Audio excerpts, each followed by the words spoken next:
Hello, this is Richard Wilson. I'm coming to you from St. Port Lucie, Florida today. I'm actually on a sailboat and wanted to talk to you about fleet management for single-family offices. Thought it was an appropriate time to do so.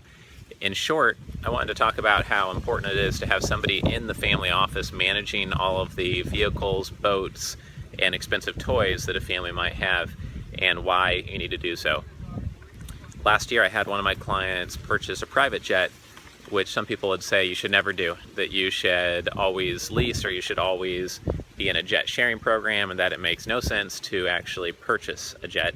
But that same client does not think it makes sense to purchase a yacht. You know, one of my other business partners, he owns a yacht that fits over 100 professionals on it for, networking cocktail hours that he hosts, but he would never buy a jet. So it really just depends on the family's preferences of what they're going to spend their money on. But the most important thing is to have done your homework and have somebody in charge of fleet management at your family office.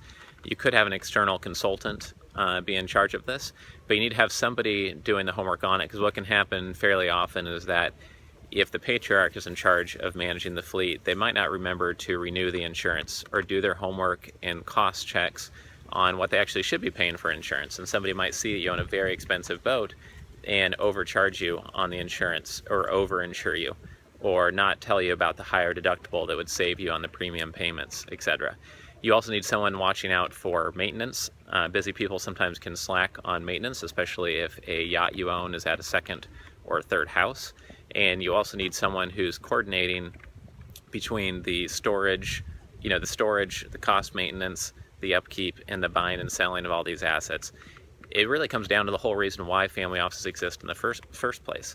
And that is because the person who is worth $50 million, $100 million, or $500 million is not the person who has the time, sometimes the patience, or the ability to really manage the details. They might be a details-oriented person. They might be 20 or 30% of the ultra-wealthy. But even in that case, they don't have the time to go and shop around insurance. It's not worth their time. They might as well pay the expensive insurance policy and not spend their time trying to save $10,000 or $20,000 when they could make much more than that by focusing on an important business decision or moving forward with another joint venture or partnership or investment. So they need to hire out somebody in your single-family office who is responsible for this, and it is worth their time to dig into it and manage it well on behalf of the family. So this is Richard Wilson coming to you from Florida. Just a reminder about fleet management, and to make sure you have somebody doing it as part of their formal job description inside of your single family office. If you haven't purchased our books yet, called The Single Family Office or How to Start a Family Office, please do, and please check out singlefamilyoffices.com. Take care.